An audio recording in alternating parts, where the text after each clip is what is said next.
Le schisme qui fait suite à la mort de Salomon fait apparaître une grande rupture entre les tribus du nord et les tribus du sud. Mais en réalité, j'aurais tendance à penser que ces tribus du nord ne comportaient pas des Hébreux. Et d'ailleurs, leur comportement le montre bien, d'une certaine manière. Ils se révoltent contre la maison de David, mais ils disent directement qu'ils en sont les vassaux, qui sont comme colonisés par cette maison de David. Et colonisé, ben, ça veut dire parfois qu'on n'est pas du même peuple. Et donc j'aurais tendance à penser que les vrais juifs, ce sont ceux de la maison de David, ceux de Jérusalem.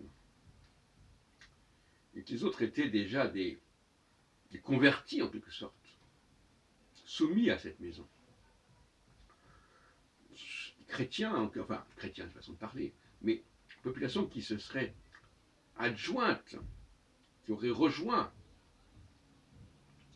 les Judéens, pour ensuite créer toute une mythologie sur Moïse, les nés Israël, etc. C'est un autre problème. Et le fait qu'ils aient disparu, enfin, si on peut dire, des tribus disparues, etc.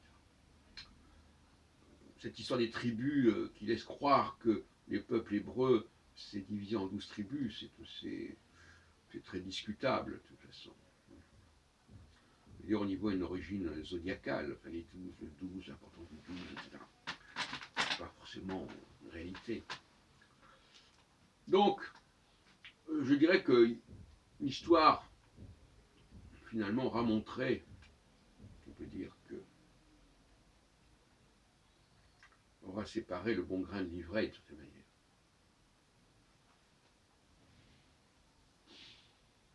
Et donc, j'aurais tendance à penser que les tribus, ce qu'on appelle les tribus, parce que finalement, il y a 10 tribus sur 12 qui en font partie de ce royaume d'Israël, c'est pas rien, c'est pas une division en deux groupes égaux. Il y a d'un côté la tribu de Juda, finalement, puis il y a Benjamin, bon, passons. Et puis de l'autre côté, il y a ces tribus qui protestent contre la mainmise de Juda sur eux, et qui, à mon avis, ne sont pas réellement des tribus juives. Et qui d'ailleurs ont développé un culte de El, qui n'est pas le culte de Yahvé. Et l'alliance de Yahvé, elle se fait avec les Judéens. Et je répète dans une autre vidéo que Exode 3, buisson ardent, Yahvé dit, je suis le Dieu d'Abraham, d'Isaac et Jacob. Il ne parle pas du tout d'Israël. Il ne dit pas que Jacob s'appelle Israël. Ça, c'est une lacune des faussaires du Pentateuque de ne pas avoir ajouté Israël à cet endroit. Probablement parce qu'ils ont repris une formule qui existait et ils l'ont gardée telle qu'elle, à un moment donné, et elle ne colle pas avec le reste du texte. Donc, il y a là une sorte de première situation, en quelque sorte. Au fond, les chrétiens, et d'ailleurs certains le disent en fait, les chrétiens seraient en train de rééditer, en quelque sorte, l'affaire israélienne.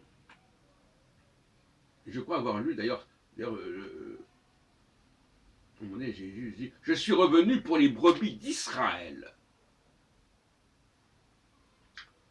Et Jésus, le Galiléen, province du Nord, donc du royaume du Nord. Et donc finalement, Jésus aurait été chargé, aurait été missionné, bon, parmi toutes les choses qu'on a mis sur son dos, pour prendre la revanche de ce royaume d'Israël qui était déjà fait de non-juifs qui étaient venus vers le judaïsme. Et donc le christianisme serait une sorte de réédition d'un tel processus. Et en ce sens-là, le christianisme serait le nouvel Israël. Et le nouvel Israël, ce n'est pas les juifs.